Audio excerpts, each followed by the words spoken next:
Good morning साथियों, स्वागत है आपका अपने यूट्यूब चैनल मैथमेटिक्स पॉइंट में। साथियों, आज फिर से हम सक्सेस मास्टर अरिहंत के बुक के गणित शिक्षण विधियों से संबंधित चैप्टर नंबर 2 के जो टॉपिक बतलाए थे उनसे संबंधित उन्हीं टॉपिक से संबंधित आज हम अभ्यास प्रश्न लेके आए हैं। जो अभ्यास प्रश्न प्रीवियस ईयर क्वेश्चन है, जितने भी सीटेट में पूछे गए क्वेश्चंस हैं उन्हीं को हम पहले डिस्कशन करेंगे। इनसे पहले अभ्यास प्रश्न और भी कई कर चुके हैं। आज प्रीवियस ईयर को देखते हैं कि कौन कौन से प्रश्न किस तरह से पूछे जाते हैं। तो जो भी मित्र चैनल पर नए हैं, चैनल को सब्सक्राइब कीजिए, अच्छा लगे तो शेयर भी कर दीजिएगा। देखिए, एनसीएफ से संबंधित प्रश्न ये दिया गया है कि एनसीएफ 2005 मानता है कि गणित में सोचने एवं तर्क का एक निश्चित तरीका निहित होता है।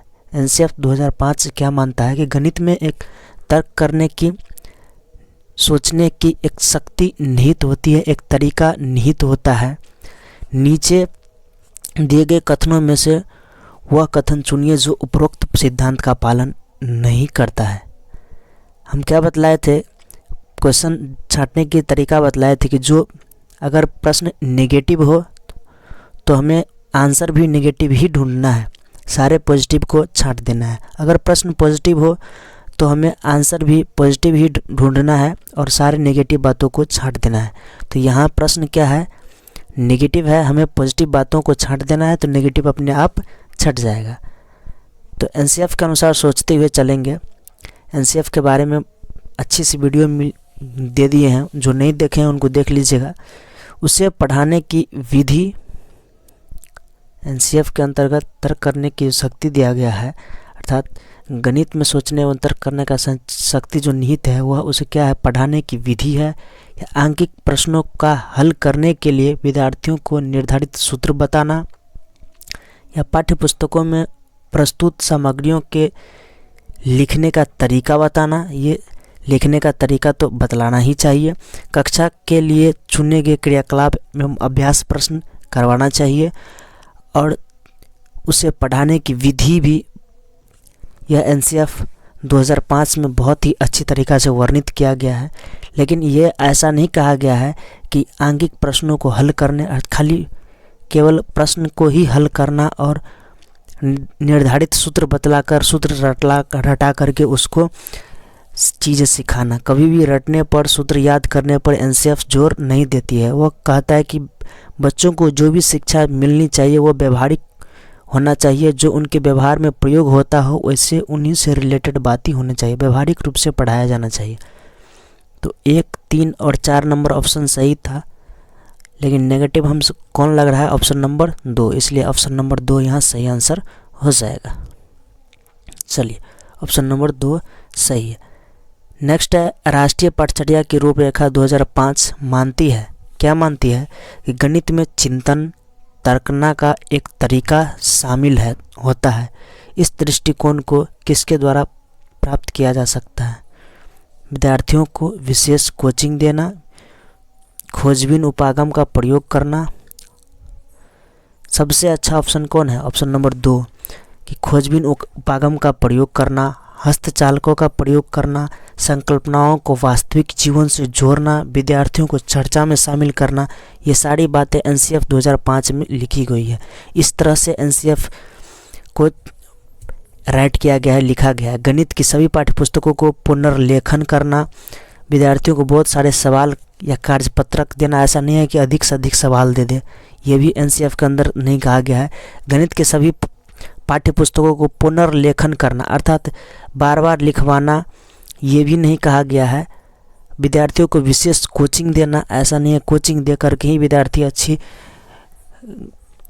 शिक्षा नहीं पा सकता है। सबसे अच्छा जो पॉइंट कहा गया है, खोजबीन उपागम का प्रयोग करना चाहिए, हस्तचालकों का प्रयोग करना चाहिए, संकल्पनाओं को वास्तविक जीवन से जोड़ना चाहिए, जो भी पढ़ाएं उसे वास्तविक जीवन से जोड़कर पढ़ाना चाहिए, विद्यार्थियों को चर्चा में शामिल करना चाहिए, चर्चा परिचर्चा में। सबसे अच्छा पॉइंट कौन है? Option number 2। चलिए, नेक्स्ट है, पैटर्न की पहचान करना और उन्हें पूरा करना।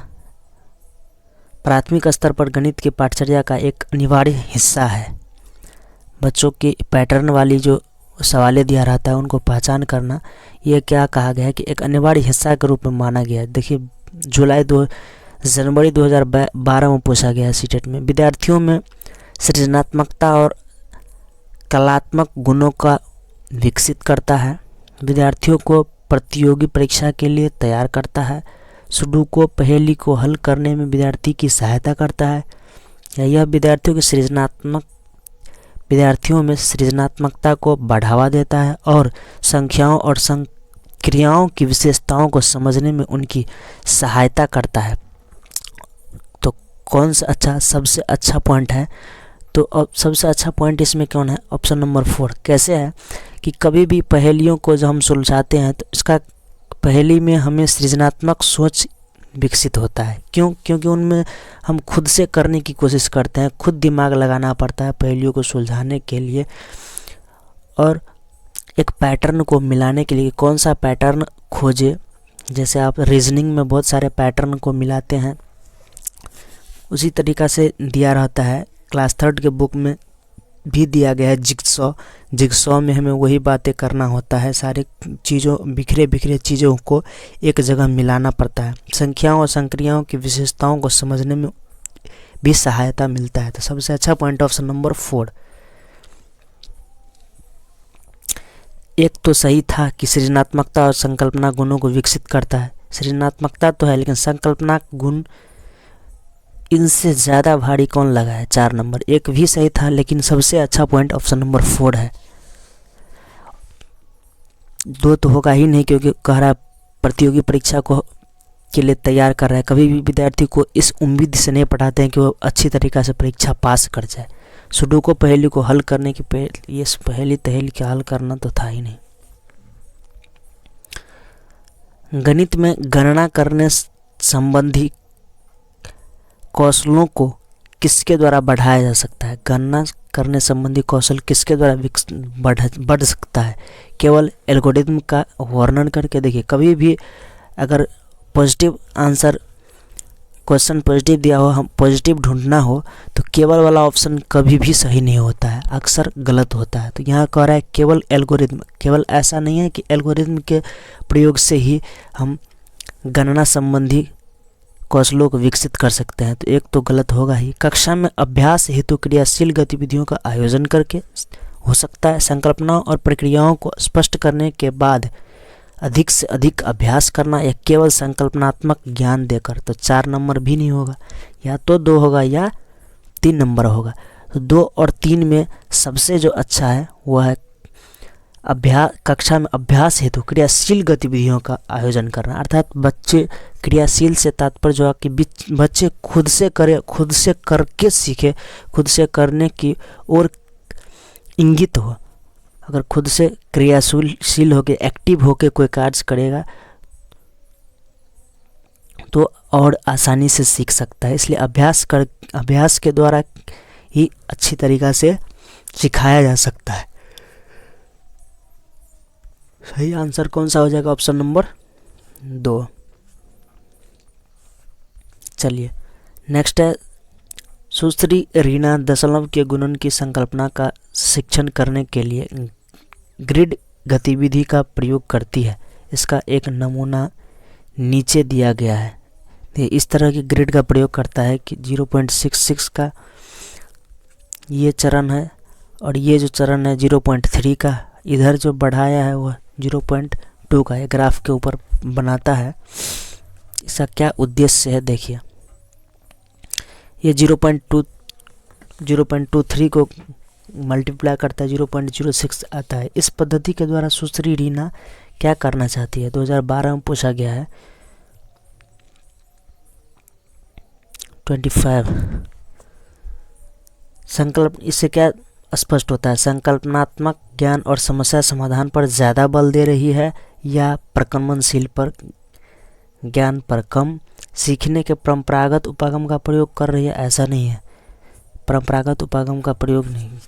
समस्या समाधान कौशल के विकास पर बल दे रही है, या प्रकर्मशील ज्ञान पर ज़्यादा बल दे रही है और संज्ञानात्मक संकल्पना ज्ञान पर कम?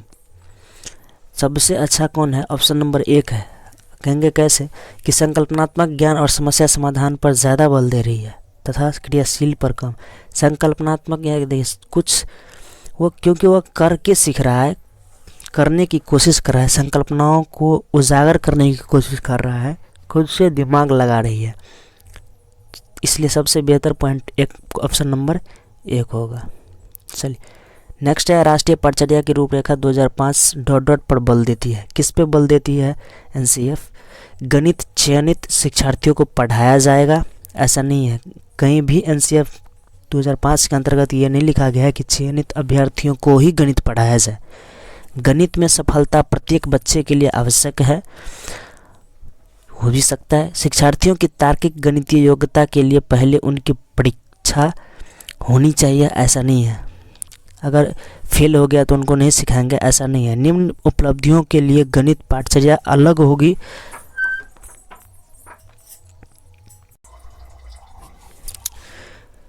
तो 1 नंबर तो गलत है ही।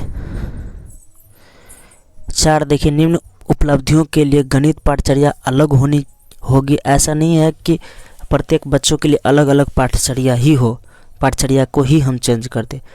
तो 2 और 1 और 4 तो गलत है ही। 2 और 3 में देखिए, गणित में सफलता प्रत्येक बच्चे के लिए आवश्यक है।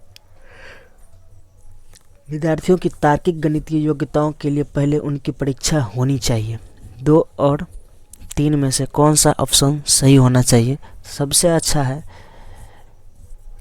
ऑप्शन नंबर 2 कि गणित में सफलता प्रत्येक बच्चे के लिए आवश्यक होना चाहिए, इसलिए भी होना चाहिए। गणित पढ़ाने का लक्ष्य ये रखना चाहिए कि जिस प्रत्येक बच्चे अवश्य सीखे और सीखकर अपनी जो उनकी लक्ष्य होती है उनको कम से कम प्राप्त कर ले, तो ये लक्ष्य अवश्य होना चाहिए, ऑप्शन नंबर 2। लेकिन 3 कह रहा है विद्यार्थियों की तार्किक गणितीय योग्यता के लिए पहले उनकी परीक्षा होनी चाहिए, ऐसा नहीं है पहले परीक्षा ही ले ले। तो 1, 3 और 4 गलत था, ऑप्शन नंबर 2 सही है। देखिए, राष्ट्रीय परीक्षा की रूपरेखा 2005 के अनुसार गणित की शिक्षा का मुख्य उद्देश्य बच्चे के गणितीकरण की क्षमताओं का विकास करना है। स्कूली गणित का सीमित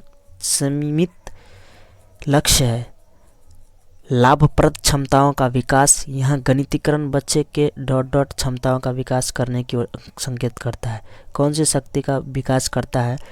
पूर्व धारणाओं को उनके तार्किक निष्कर्ष का अनुशीलन करने और अमूर्तन का प्रचलन करने के लिए गणितीय रूप में चिंतन और तर्क के बच्चे के संसाधनों का विकास करने, वर्गमूल और घनमूल निकालने सहित सभी संख्याओं क्रियाओं के प्रभावित निष्पादन के लिए स्वतंत्र रूप से ज्यामितीय परिमेयों का निरूपण करने, उनका सत्यापन करने, शब्द समस्याओं को रेखीय समीकरण में अनुदित करने। कौन सा ऑप्शन इसका सही होना चाहिए? सबसे अच्छा सटीक जो है वो ऑप्शन नंबर 1 है। कौन? ऑप्शन नंबर 1 की पूर्व धारणाओं को उनके तार्किक निष्कर्ष का अनुशीलन करने और अमूर्त प्रचलन करने के लिए गणितीय रूप को चिंतन और तर्क के बच्चे के संसाधन का, ऑप्शन नंबर 1 सबसे सही आंसर है। नेक्स्ट है, एक अच्छी पाठ्यपुस्तक की विशिष्टताएं क्या है? उनमें कठोर अभ्यास देने के लिए बहुत सारे अभ्यास हो, ऐसा नहीं है। उन कठोर प्रश्न की कभी बात ही नहीं होना चाहिए। स्थिति के माध्यम से सभी संकल्पनाओं का परिचय दिया जा सकता है, हाँ। केवल हल किए गए अभ्यास ही शामिल हो, ऐसा नहीं है। केवल वाला प्रश्न तो हमेशा ही निगेटिव होता है, तो ये निगेटिव है ही।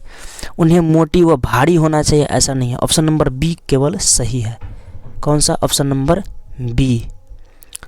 बी इसमें है ही नहीं ऑप्शन, तो हमें एक और भी ऑप्शन ऐसा सही ढूंढना होगा जो लगभग सही हो। तो बी होगा, तो बी वाला ही होना चाहिए, या तो ए होगा या बी होगा। 1 नंबर सही होगा या 2 नंबर।